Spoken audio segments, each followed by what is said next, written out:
Entire slavery consists in this, that it is necessary, with an intention issuing from one's own initiative and persistence, and sustained by one's own efforts, that is to say, not by another's will, but by one's own, to obtain the eradication from one's presence both of the already fixed consequences of certain properties of that something in our forefathers called the organ kundabuffer, as well as of the predisposition to those consequences which might again arise. In order that you should have at least an approximate understanding of this strange organ with its properties, and also of the manifestations in ourselves of the consequences of these properties, we must dwell a little longer upon this question and speak about it in somewhat greater detail. Great Nature, in her foresight, and for many important reasons about which theoretical explanations will be given in later lectures, was constrained to place within the common presences of our remote ancestors just such an organ, thanks to the engendering properties of which they might be protected from the possibility of seeing and feeling anything as it proceeds in reality. Although this organ was later removed, also by Great Nature from their common presences, yet, owing to a cosmic law expressed by the words, the assimilation of the results of oft-repeated acts, according to which law, from the frequent repetition of one and the same act, there arises in every world concentration, under certain conditions, a predisposition to produce similar results. This law-conformable predisposition which arose in our forefathers was transmitted by heredity from generation to generation, so that when their descendants, in the process of their ordinary existence, established numerous conditions, which proved to be congenial for the said law-conformableness, from that time on the consequences of the various properties of this organ arose in them, and being assimilated owing to transmission by heredity from generation to generation, they ultimately acquired almost the same manifestations as those of their ancestors. An approximate understanding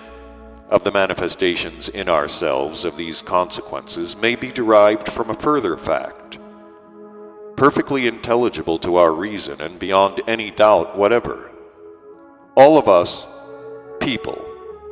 are mortal, and every man may die at any moment. Now the question arises, can a man really picture to himself and, so to say, experience in his consciousness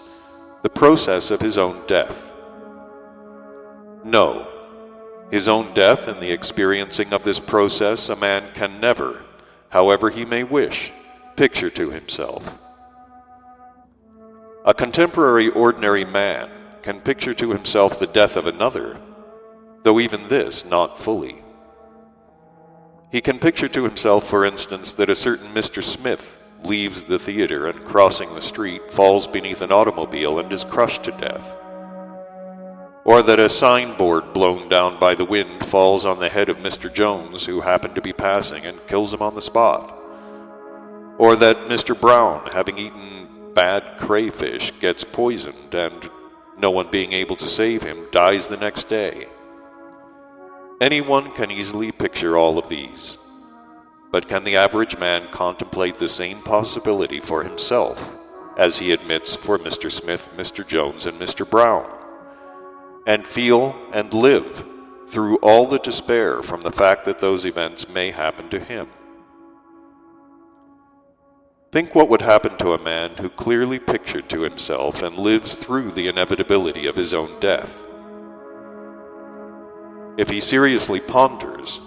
and is really able to enter deeply into this and to cognize his own death, what could be more terrifying? In ordinary life, particularly in recent times, over and above the depressing fact of the inevitability of death, which must infallibly occur to them, there are indeed for people a large number of other similar facts,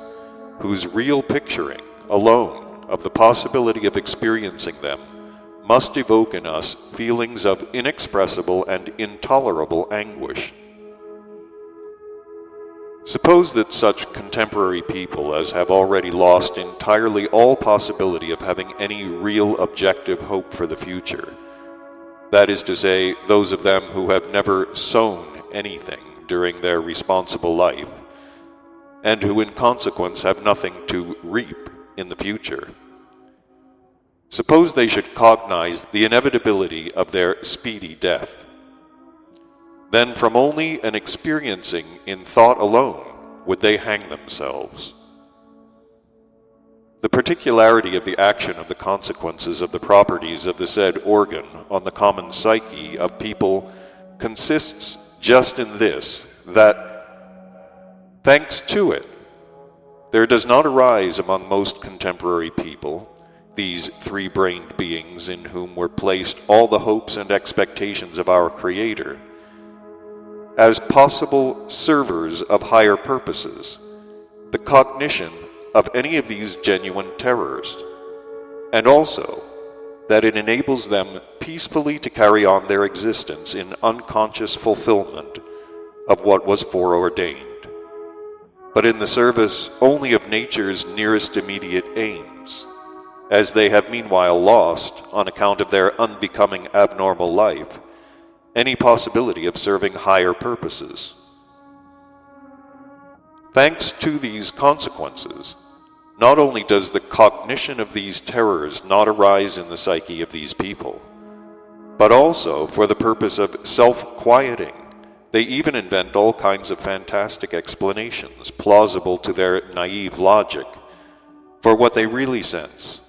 and also for what they do not sense at all. As for instance, suppose that the solution of the question of our inability really to sense various possible genuine terrors, in particular the terror of one's own death, should become, so to say, a burning question of the day, which occurs with certain questions in the contemporary life of people, then in all probability all contemporary people, ordinary mortals as well as those called the learned,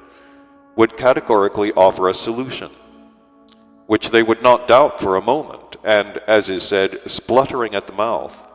would set about to prove that what in fact saves people from being able to experience such terrors is just their own will. But if this is admitted,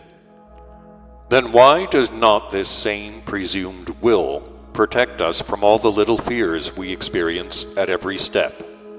In order to sense and understand with your whole being what I am now saying,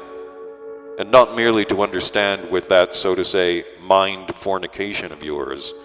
which to the misfortune of our descendants has become the dominant inherency of contemporary people, picture to yourself now merely the following. Today, after the lecture, you return home, undress and get into bed. But just as you are covering yourself with your blanket, a mouse jumps out from under the pillow and, scuttling across your body, ducks into the fold of the blankets. Admit candidly, does not a shiver actually already run through the whole of your body merely at the bare thought of such a possibility? Is it not so? Now please, try to make an exception, and without the participation of any of that, so to say, subjective emotionalness whatsoever,